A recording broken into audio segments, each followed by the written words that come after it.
Welcome to the Richardson Chamber of Commerce State of Higher Education event, co-hosted by the Education and Workforce Committee and the Public Policy Committee.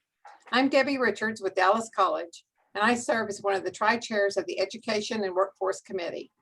Today's event features conversations with higher education leaders in our community on the wins and losses of the 87th Texas legislative session.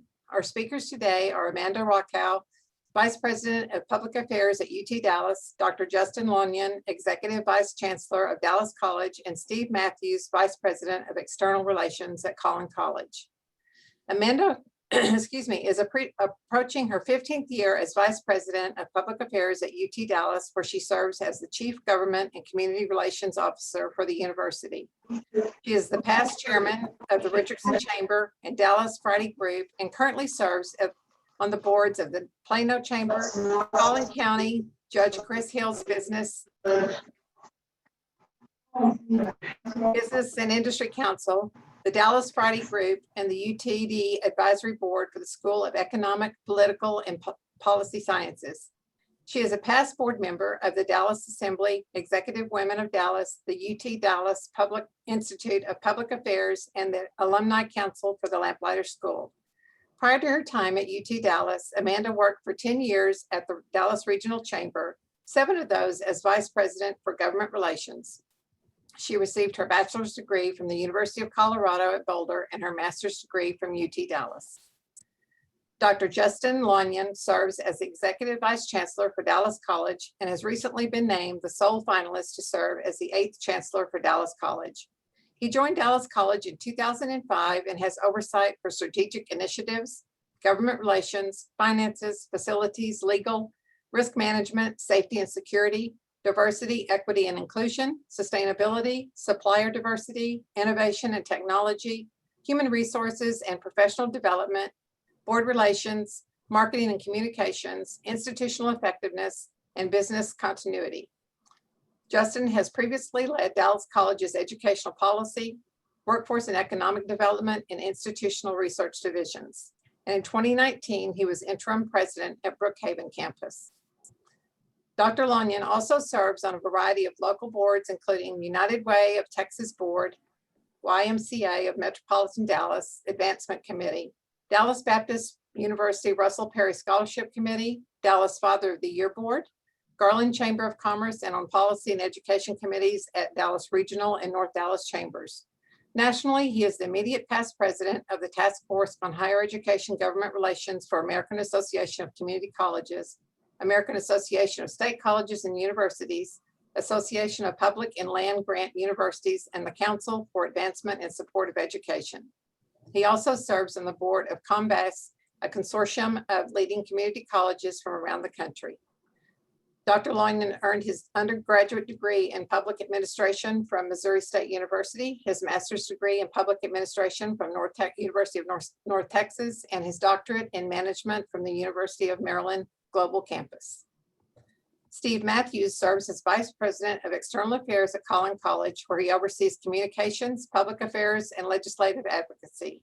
He previously served the college as a member of the Committee of 100, which provided strategic planning for the college, as a member of the college's foundation board, and as a member of the Board of Trustees.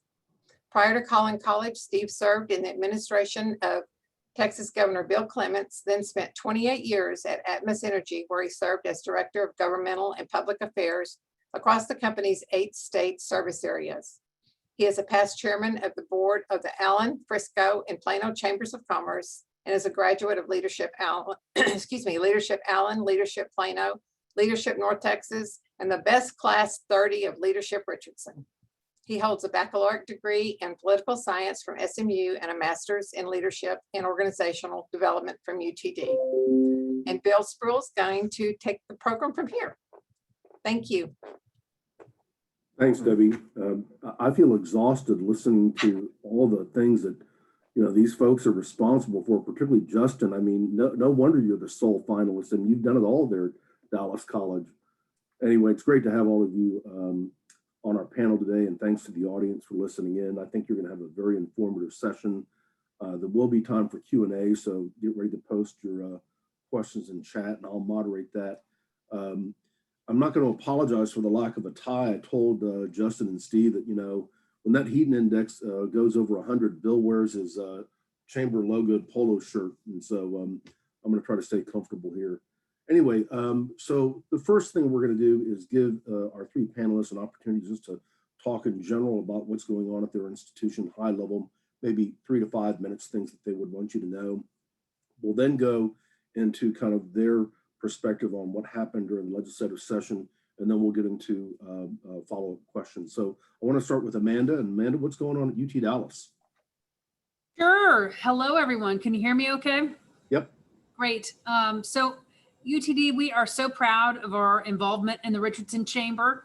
They make such an impact on our community, and we really value our membership in the chamber. And I'm honored to be on this panel with, folks that I have worked with for probably 20 years. I've worked with all of these gentlemen and Deb, and it's a good group. And we have great people in the DFW area working on these issues, and I'm proud to be part of that crew. So for UTD, one of my favorite things to talk about, that and the legislative session. So sign me up. Things are going great at UTD. We are enrolling now for a fully in-person campus this fall. And our applications and enrollment are up, and we're actually anticipating breaking the 30,000 student mark at UTD this fall, which is great news for us. Our residence halls are already 90% reserved for the fall, and we're looking forward to campus events, concerts, sports, and all the vibrant activities that are so important to the college experience. During the second week of August, we're hosting our first in-person graduation ceremony. We're actually going to have 10 separate ceremonies. And the last numbers I saw that we've got 5,000 folks who have graduated since the pandemic started, who want to come and walk and receive their diplomas in person. So we're thrilled to host those events in August. And our staff is phasing back to in-person work over this summer. And so campus is whirring back to life, which is awesome to see. And, COVID, obviously, like all of us, it had a huge impact on our campus. Our enrollment was down for the first time since 1997. And our residence halls were only at 50% occupancy. And so the campus really has been sort of a ghost town, honestly. We were just doing everything we could to make sure with the residents on campus that we kept campus as free of any outbreaks as possible. But, with the reduced revenue and the 5% recession in state funding and all of our increased costs, we wrestled with about a $47 million budget gap. And federal funding helped. And luckily, we were able to take a lot of that money and put those funds directly into the hands of students who are the ones who needed it most. We have been really pleased to serve as a community vaccination site through a partnership with UT Southwestern. And at one point, we were vaccinating up to 1,200 people per day on our campus. And as more of our community has been vaccinated, that demand has gone down, and we will actually be closing that site next month. But we were honored to be able to provide our campus as a resource over the past 3 months. So our trajectory is really good. According to the latest U.S. News and World Report, UT Dallas is the third highest ranked public university in Texas, and in other national rankings, we're top 60 for lowest student debt. We're at half the national average, top 30 for ethnic diversity, and top 10 for enrollment of national merit scholars in the country. And, we've learned a ton over the past 15 months. We've become amazingly adept at using technology to teach our students, and we will carry that forward. Even though we're going to be fully in person this fall, we're going to use technology to enhance our traditional modes of teaching, to reach students who live in faraway places, and to help reskill and upskill working professionals. Some of the most exciting initiatives we have underway at UTD include, you may have heard that about a year before the pandemic started, we acquired 2 world-class art collections, the Barrett collection of Swiss art and the Corot collection of Asian art. And our job now is to create an arts and performance complex in Richardson that's worthy of those 2 art collections. And we're calling it the Athenaeum. And at full development, this will also include a first-rate concert hall, which is something that our campus is sorely lacking. We've also just kicked off a $750 million fundraising campaign to help meet the needs of our students and to impact research, and also to create a new destination for cultural dialogue in North Texas. And we've launched a partnership with the city of Richardson and with UTD as an anchor for the Richardson IQ, which we've all heard about, this 1,200 acre industrial area that's going to become the premier tech hub in North Texas. So the UT Dallas space is scheduled to open in January 2022, and we'll have multiple centers and entrepreneurship and internships with local high-tech industries. We're just thrilled to be part of the fabric of Richardson, and I'm confident to say the future is bright for our campus and for our community. And I'd just like to thank the Chamber for giving me an opportunity to give an update. Thanks. Thanks, Amanda. That's a great update. Dr. Lonan, what's going on at Dallas College? Yeah, great to see everyone. Thanks, Bill. And it's an honor to get to share some camera time with my fellow colleagues here. As Amanda said, we've all worked together for a long time and have a great working relationship. And it's great to be a part of the Chamber and the important work that the Chamber does. So yeah, I'll hit a couple of highlights. Dallas College. Well, we've been Dallas College for about 11 months now, formerly known as the Dallas County Community College District. And so we went through a process to consolidate and unify into one college with 7 campuses, whereas before we were 7 separate colleges under one, kind of broad operating umbrella. But we did that for a few reasons. Certainly one is to help align our academic programs better. And so we arranged ourselves into an academic school of model to have like academic programs together. And so that makes it easier and streamlines things for students, quite frankly. We had a large number of students that go to more than one of our campuses, and that was causing them some problems related to some accreditation rules. And so this makes it easier for them. And so we've been through this transformation process over the last 11 months or so. So interesting time to be doing a broad transformation in the middle of a pandemic. But, we've got a great resilient team of folks that have been working through that. And then one of the other things that, comes out of the unification and enhancement, you guys are very lucky in the Richardson community to have the close relationship with Richland and the leadership of Dr. Kay Eggleston. And so I see Dr. Eggleston here waving, and we have a number of the Dallas College family I see here, so I appreciate you guys being here. But that's also another aspect of this consolidation is that the enhanced role of our campus presidents. And so you'll see Dr. Eggleston probably even more than you did before, working broadly on the industry and community engagement. And so we're excited about that. So the transformation is ongoing. It will take some time. But there's a few other things that I'll mention, obviously around COVID. Much like Amanda said, we learned a lot about what works well and what doesn't work well. But keep in mind, our average age student is 25 years old. They've got life, work, family that they've been focusing on, and the unique challenges that go with that.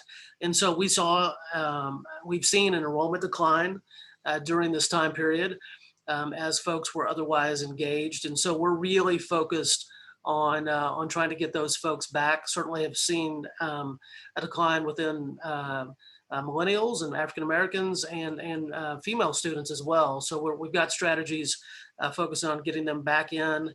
And then, next week we have a series of graduation ceremonies that Debbie has been volunteering and working on. I know being very busy along with others. So we're going to have 11,000 students graduate. So we're excited about that. A couple of thousand of those are students that are graduating high school with an associate's degree at the same time, because we continue to see an increase in the number of our early college, high school, dual credit P-TECH programs. And so we're excited for those folks that they've got, 2 years of college under their belt as they graduate high school. So we have largely been face-to-face with our operations side, quite frankly, since last summer. Increasingly through the spring and summer, we've had more face-to-face classes and look to be, primarily face-to-face back in the fall. Great, thanks, Justin. Appreciate it. My former neighbor, Steve Matthews. What's going on at Collin College? Well, good afternoon, and thank you very much for the opportunity to talk about Collin College. It's a pleasure to be with all of you and to get to see Justin and Amanda in particular. So thank you. Collin College celebrated its 35th anniversary last year. So we're the new kid on the block compared to these other two. We now serve 58,000 students annually across 9 locations. Our 10th will open this fall. If you haven't followed this, we had our legacy campuses. People are familiar in Collin College with our campuses in Frisco and McKinney and Plano, but we had a $600 million bond election in 2017, the largest in our history. That allowed us to begin to bring education to all corners of Collin County and our service area. So we've opened campuses in Allen and in Wiley and in Farmersville over the last 8 months. And then our new Public Safety Training Center, which is a state-of-the-art facility in McKinney. And then our Salina campus will open in the fall, as will our IT Center of Excellence at our Frisco campus, which will house all of our technology programs. For us, our ideal campus is about 100 acres. And the campuses that we've opened recently are typically first phase of a much bigger master planned project. But we've been excited to get those facilities online. And, in this way, the pandemic sort of worked in our favor. It allowed us to slowly bring those facilities online and work out some of the kinks while they weren't overpopulated from the very first day. One campus in particular I want to highlight, and I want to invite each of you listening, if you have an interest in this, it's easy to find me through the chamber or through the collin.edu website. I'm happy to give you a tour of our technical campus in Allen. This is a facility that we had long dreamed of creating. It is our showplace for highlighting workforce programs. And it's really an extraordinary facility. So all of the programs that we've developed in plumbing and electrical and HVAC and robotics and CAD and all these different things that are very high demand careers, we've just got a tremendous facility built and programs to complement it offered at the Allen campus. So if you have an interest in that, contact me. I'm happy to give you a tour. Justin alluded to this. One of the things that the community colleges do really well is respond quickly. We're very flexible and adaptive. And so what happened over the last 15 months gave us an opportunity to do that. Yet again, we had to convert thousands of classes to an online format over a 2-week period. Last March, we had to go to every discipline lead throughout the system, identify what was needed to keep our students on track. We repurposed facilities all over the place to make sure that we had all the distancing necessary to continue live classes so that our students last spring could finish their programs, and then over the summer, reimagine how content was delivered so that we could keep our students on track. There are 50 community college districts in the state. Only 2 of them saw enrollment growth year over year, but Collin was one of them. So we saw growth last fall and again this spring. It wasn't to our normal rate, but it was still growth. And we were able to do that by offering the mix of modalities that our students needed. Probably 20% of those classes were fully in person because the nature of that class demanded it, or there was a certain demographic of student who preferred that. Everybody else was either fully online or in some sort of a hybrid format where they were here half of the time and online half of the time. So we were thankful to get through that.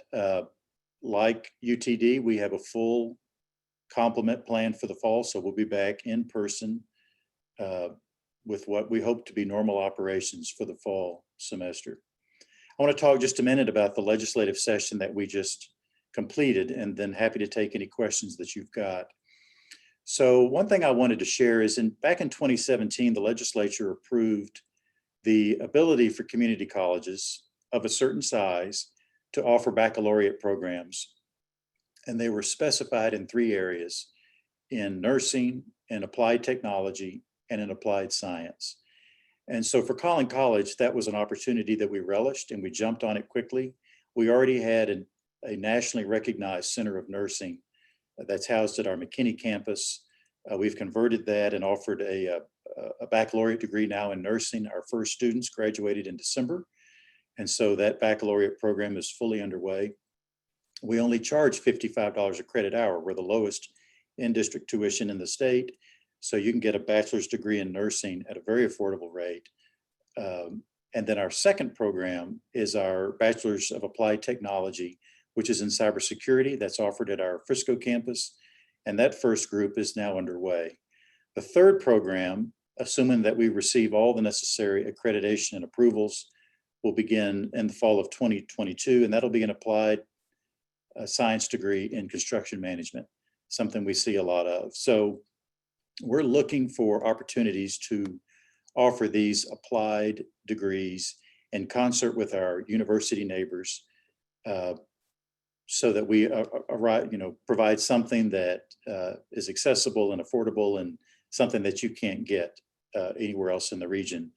But we went back to the legislature this year. Collin had two priorities in our legislative agenda. Both were passed. One expands that number from 3 to 5. And we don't know yet what those other two will be. We want to take our time on that. But over the next several years, we'll be looking at what other opportunities that we can provide in there. The other priority was in 2018, we approved a school marshal program for the college. And that was a program that originally was offered for K through 12 and then was later expanded to include the community colleges, not the universities. We adopted the program, but there was a conflict in state statute that came out of the evolution of how that law came from the elementaries and then up to the community colleges. So we could never implement the program, but we got that problem addressed in a bill this time as well. So we were pleased with that. And then on our appropriations, Amanda referenced this a little bit too. So for community colleges, we get our money from the state in 3 buckets. One is for core operations. That amount is the same for all 50 community colleges, regardless of size. The other 2, though, are reflections of your student achievement and of your enrollment growth. And so for Collin, those were both areas where we've been advancing. So we increased our appropriations this time by $9.5 million over the biennium, which for us was a positive, and we were pleased for that. For us, state appropriations is about 25% of our budget, so enough to really matter for us. But I'll stop there. Appreciate the opportunity and happy to take any questions. I think that was a great summary. I don't think a lot of people realize the baccalaureate degrees that you're able to offer, and that new technical campus that you've got in Allen. Definitely, I'll take you up on that offer and come and see it. I hope you will. So Amanda, my astute colleague that worked with me at the Dallas Chamber years and years ago, so the 2019 session was a session for public education, K through 12. They got big increases in funding. And higher ed was thinking that this session was going to be the higher ed session, more money for higher ed. But then the pandemic happened and state revenues got affected. And the base budgets, when they got introduced, didn't look so good for higher ed. What happened? Well, it was pretty depressing up all the way until like the last weekend before the budget was announced. We really didn't think that, it definitely wasn't a higher ed session, but we were worried that we wouldn't even have enrollment growth funded for all the students that we've had over the past 2 years. And it was that way when the budget was announced on a Thursday afternoon and the conference committee sent it to the printer. But then over the weekend, there were some changes. And once I think legislators saw, that all the schools and the numbers that were going down, that all of higher ed was getting really major cuts when we've already gone through a lot over the past 15 months. Those funds were restored. Public state funding is 17% of the UT Dallas budget. Steve talked about 25% at Collin College. So it was really important to us, and it's really the number one thing we focus on during session is the budget. But the legislature ended up putting $380 million toward funding enrollment growth at the academic institutions and at the health-related institutions. And for UTD, we were actually the biggest winner in the state And that wasn't because of my ability to do anything. It was just because of the formulas and UT Dallas and the way the formulas work. The UT Dallas student body makeup has shifted over the past 2 to 4 years to have more and more undergraduates and less out-of-state graduate students. And you get more money for an undergraduate than you do for a graduate student who pays full fare tuition. So the way the formula worked, we ended up being the biggest winner. And at UTD, it ended up being about $15 million per year of an increase for UTD. And this was very important for us. But really, if you pair that with the backdrop of what we've experienced over the past 15 months, we're incredibly fortunate to be able to bridge the gap back to normalcy with those funds. So wonderful results in the end, but it sure didn't look that way until, it was the weekend when it was announced, and I sent Bill this very sad text message. It said, you wouldn't believe it, we didn't even get enrollment growth. But other things that are important to UTD, like some of our priority special items, like the academic bridge program, the middle school brain years program at the Center for Brain Health, those remained intact. And research funding generally held steady. The TRIP program, the Texas Research Incentive Program at this chamber, has helped advocate for a number of years, which provides state money to match private dollars that we get for research. That program was cut by 5%, but it was a cut more than that. We were hopeful that we might be able to clear out the backlog of funding in that program with some of the federal funding that was on the table, but that didn't end up happening. But at least things held generally steady. Some of the downsides were that those 5% cuts that the state took from us last summer, May of 2020, we thought those might be restored because the state's funding prospects looked so much better, but they were taken in the end. So that was about $9 million for UTD that was removed from our 2020 budget. And I'd say the last thing, one is a TRB bill, which is basically a university building program. We had hoped that there might be a better result for that this time, given that there was some more money on the table. But it ended up in the exact same place that it was 2 years ago, where the House passed a big bill that had buildings for almost every academic institution and health-related institution in Texas. But then it didn't even get a hearing in the Senate, and there wasn't any funding for it. We were hoping for an $85 million student success center, a classroom building, basically, at UTD. And then there was another bill, House Bill 15, that would have funded and created the Brain Institute of Texas, similar to the CPRIT, the Cancer Prevention and Research Institute of Texas.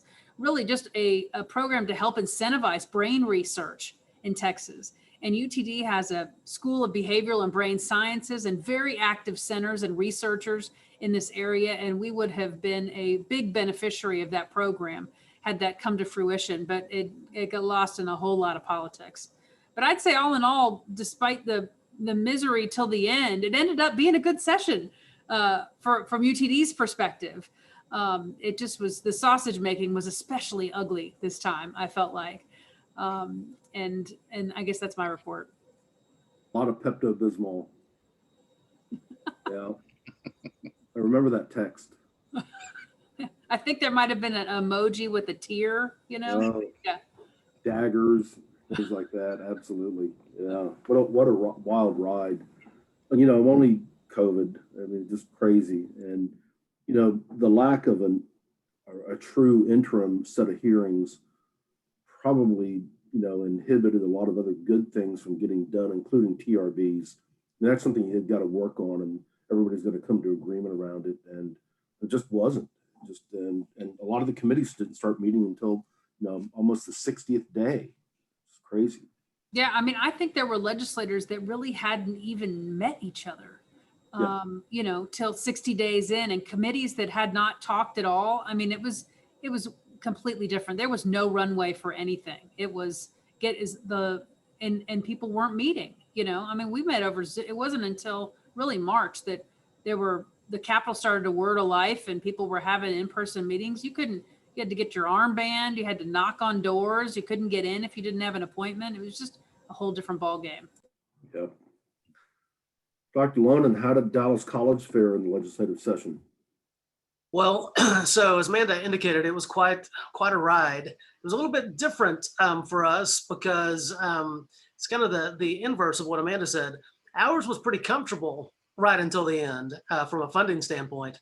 And so appropriators had worked, as Steve said, to invest a little more in the student, into the success points side, student success points side. And then also we're looking at some hold harmless for where there had been enrollment dips, as Steve indicated. Most of the 50 community colleges in Texas experienced an enrollment decline, and of course,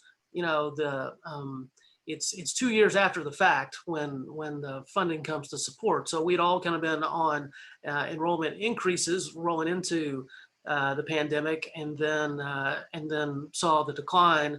So as you can imagine, for some of the small rural colleges that have a larger percentage of their their funding mix from the state, any shift is fairly dramatic for them. For us, it's fairly similar to what Amanda said. We're about 17 to 18% comes from state funding, but for some of our small rural community colleges, that number is significantly higher. And so appropriators had focused on those issues right until they got into conference, and they pulled out the hold harmless enrollment provisions and some other things based on the fact that there was a significant amount of federal dollars that many of the colleges were receiving. And so that was kind of thinking, well, the federal dollars can offset that. And so it's not quite that simple, and wish we would have had a little more time to engage in that argument. But that came, right at the end that last weekend where they made that shift and change. So, with us with Dallas College being the largest community college in the state, we saw a decline in the state support by about $6 million. We did well with the student success point allocation, but where we fall in the enrollment mix, that caused a decline. So that was a little bit disappointing. And then, Steve mentioned some of the policy items that we had been engaged in, and really Steve and Collin College served as the leader on the baccalaureate expansion as he was discussing. And we're certainly excited about that. We launched our first baccalaureate degree in early childhood education this fall. We've got folks enrolling into that, and the numbers are larger than we expected. And so, we are cautiously looking at where we expand and add more four-year degrees. And Steve indicated the ones that they're focusing on, very similar with us. We're focused on where are the greatest areas of need. And that's why we started with the BAS in early childhood, because we know in this region there aren't enough early childhood teachers. And so we're seeking to expand that pipeline, and again, working with our university partners on these programs all along the way. And then one other thing that I'll mention is there were a couple of bills around textbooks. And there's always bills around textbooks that we all pay attention to, but one in particular, HB 1027 and its companion, that were really looking at programs that have embedded textbooks into the colleges. And so for us, we were one of the first to embed the cost of textbooks into tuition. So our tuition now is $79 a credit hour, and that includes textbooks. So we estimate that saves students about $27 million a year. We all know how expensive textbooks are. And we also know that students do better if they have their textbooks on day one. And for so many of our students, again, they're having to make life choices about what they do with some of their dollars. And so it's, do I pay the electric bill or do I buy a textbook? And so I'll just defer and buy that textbook later. Well, now they're better prepared on day one. And so there was some legislation that would have provided some challenges to programs like ours. But the bill sponsors really worked with us to use ours as the model that others could replicate, as others have begun replicating that. And so in the end, that was very positive, the way it ended up. And then again, back to the funding side, as Amanda talked about, some of the 5% cut that impacted some things like small business development centers. We run and administer small business development centers throughout the region. And so they're having to do that with fewer dollars because of that 5% cut. So there are a few other things that we can maybe get into here later that we were paying attention to, but that's kind of the highlights from our standpoint. Justin, crazy question. Are textbooks all printed or any of them electronic? Yeah, so for our program, electronic, that we certainly do offer the availability of some physical textbooks, but it also helps with the cost aspect. And quite frankly, you think about when we were all in college, you paid for the seat time and then you paid for the book. And quite frankly, many of our programs, our classes, those two have been combined for some time anyway, that learning materials and the classroom offering are much more closely linked. And so for us, timing worked out pretty well that we had already launched this, already moved into this, then moved into the pandemic. So that did help students be better prepared, that it was all kind of embedded into their coursework. So, you talked about federal funding, all of you, and the governor's agreed to call a special session that will address, I guess, what is it, 12 billion or 16 billion in federal funding that the state has. What are the three of you hoping to see in a special session with regard to that funding and anything else that you would like to see added to the call for a special session? Amanda, I'll start with you. Well, I guess there's what I hope and what maybe is realistic. If you look at the language in the American Rescue Plan Act, it says that the costs really need to be COVID related, and even infrastructure needs to be. I see Justin over there nodding. Even the infrastructure needs to be COVID related. So, what I'd like to see if we could figure out how to do at least the second year of a biennium of a building program and a TRB program. Could we fund the backlog of the TRIP program?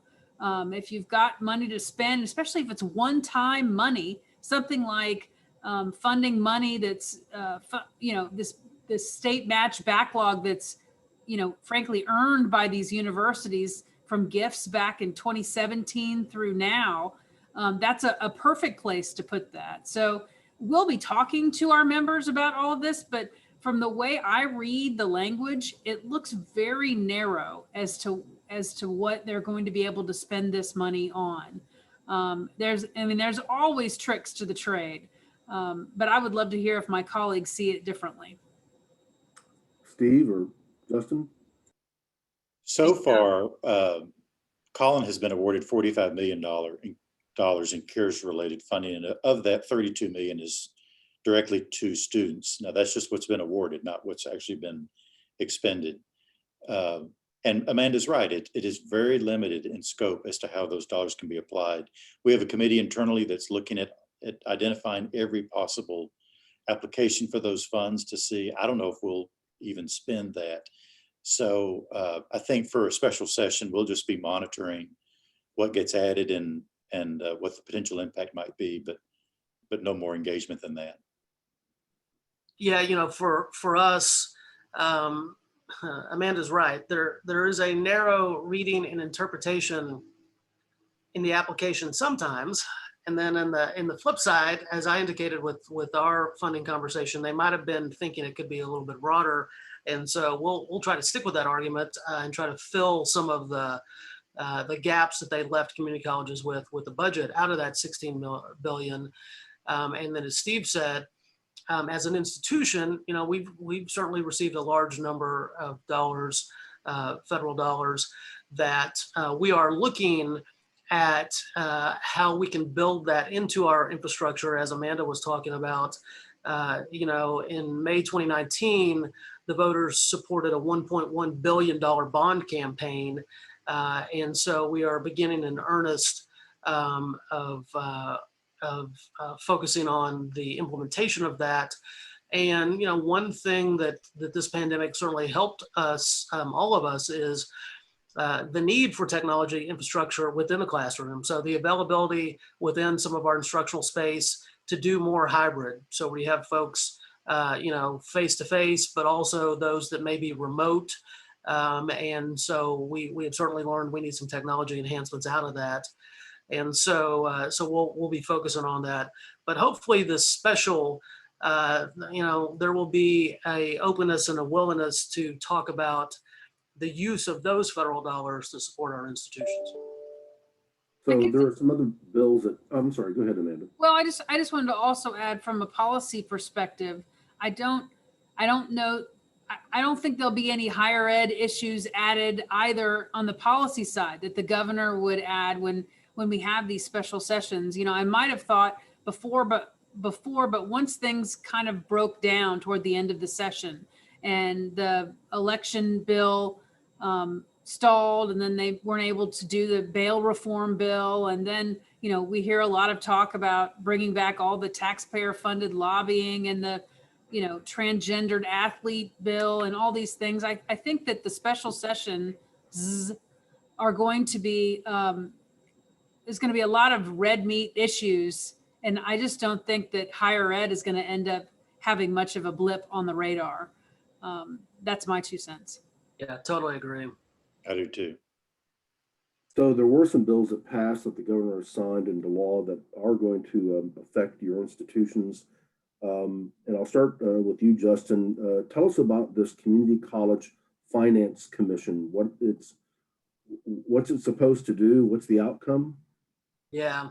So that bill, Senate Bill 1230, really is going to take a comprehensive view of how community colleges are funded. Obviously, it's a complex formula, as Steve indicated. That it's kind of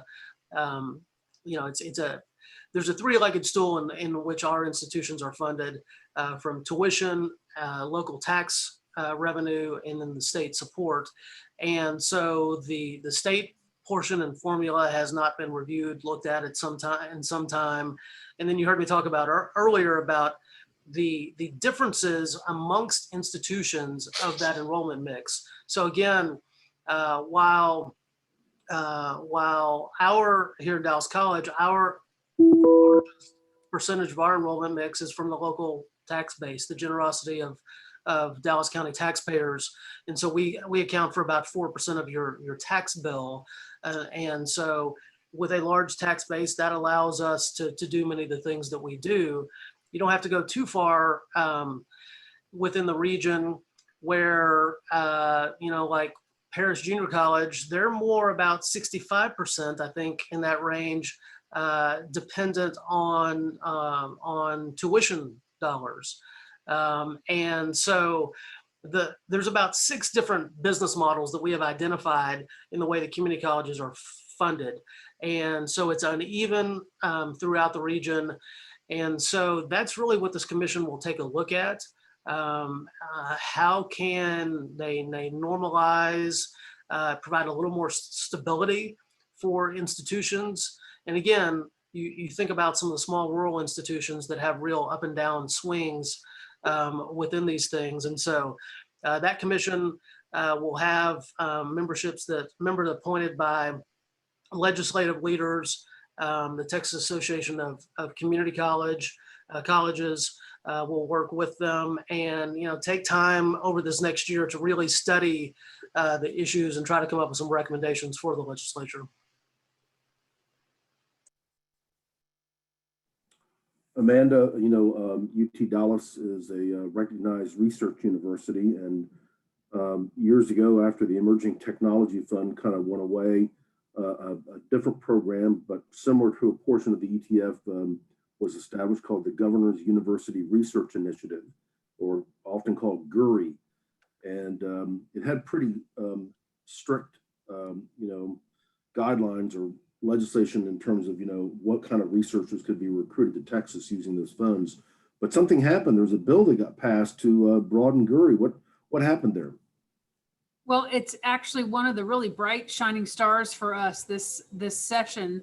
It was Senate Bill 1585 by Higher Education Chairman Brandon Creighton.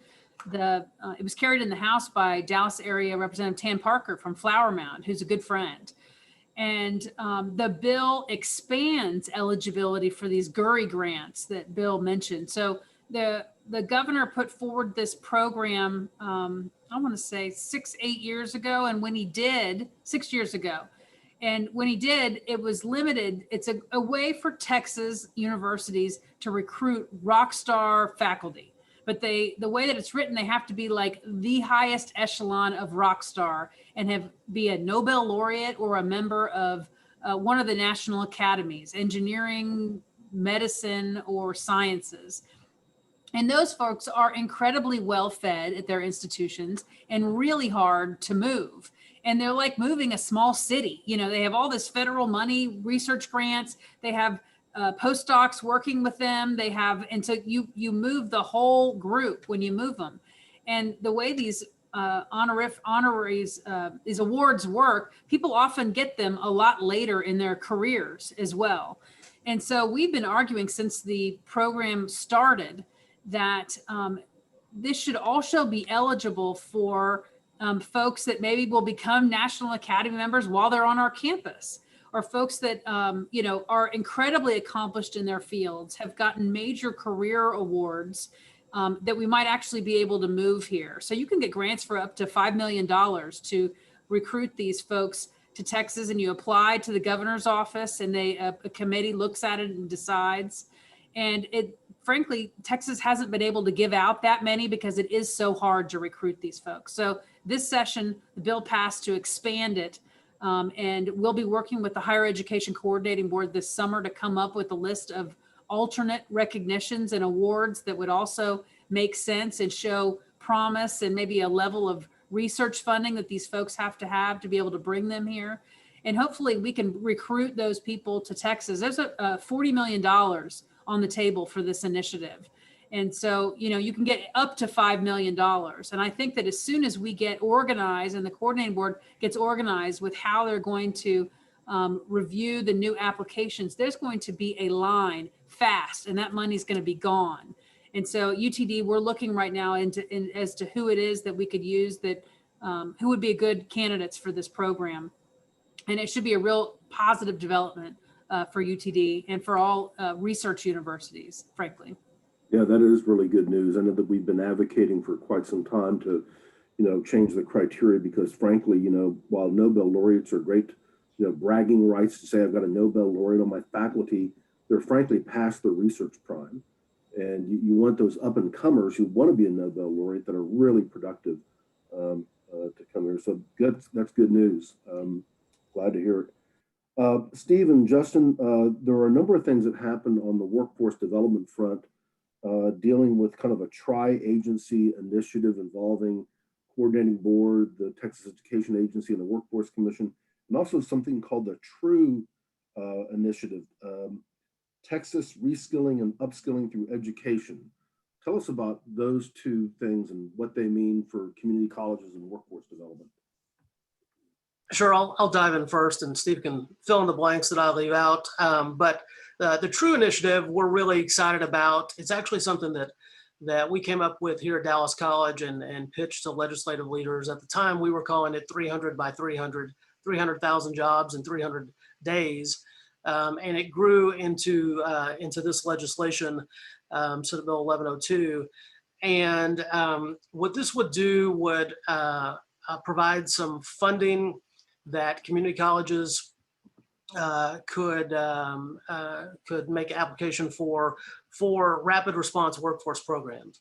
And so certainly coming out of the pandemic, this is designed to focus on some of those short-term certificate and programs that we can get folks in and out fairly quickly and get pretty creative about the administration of those programs. That is one of the things that we're keeping an eye on the funding side, because the ask we had was for 50 million to support that. And then the Commissioner of Higher Education indicated that perhaps he could come up with another 50 million to support it. Again, it was one of those things towards the end that that there was a rider that indicated that to use federal dollars for it. And so, we're not sure if it's going to be just the 50 million or there'll be an additional investment in it. But anyway, this will get folks back to work, pretty quickly. And so we community colleges, all 50, are pretty excited about that opportunity. We are. It's just a great opportunity to help these folks who are in the workplace already and looking for opportunities to advance in their career or to improve their skills or upgrade their skills. And it's one of the things that community colleges do really well. So it's an exciting opportunity for us. We have a question in chat for Dr. Lonan from Shyla Parker. Is the BAAS Early Childhood Development for certifying preschool and below teachers, or is it K through 6? Yeah, so we spent a lot of time on this issue, so during the development of the legislation, there was a lot of dialogue where legislators would allow us to go with this, and then where community partners. So there's a little bit of a push-pull on that, and so it is. We can certify for pre-K and below, and so that's not to get into the weeds on this, but we had 3 early childhood programs previously, and so we have sought to align those, and we had a certification program at our Mountain View campus that we're aligning as well. So I could speak for a long time about the coordinating board, TEA, and some of the issues and challenges around it. But we do have that ability for the certification, and like I said, it's going gangbusters in terms of the applications for that program launching this fall. Great. If anybody else would like to ask a question, we've got just a few minutes left. Please put it in chat. We'd be happy to answer or ask it on your behalf. What about this tri-agency initiative between the whole, you mentioned, Justin, the 300 by 300, but there's this thing been out there for a number of years called 60 by 30, which was kind of a workforce aspiration program. What's the difference between the two? And, is this tri-agency initiative really important to achieving both or either? Yeah, I mean, certainly. So the tri-agency initiative provides better coordination amongst the 3 agencies in terms of sharing data, sharing resources, because 60 by 30 has been the statewide higher ed plan for a number of years. But one of the challenges that we all were finding were the differences within the agencies and the data that they capture. We started working here at Dallas College on a data sharing agreement with TWC, Texas Workforce Commission, a few years ago, and to come to find out that they were having to do a similar data sharing agreement with the coordinating board and with other agencies. And so this legislation, quite frankly, helps streamline that and provides better coordination. So for all of us focusing on 60 by 30, it'll provide better data sets.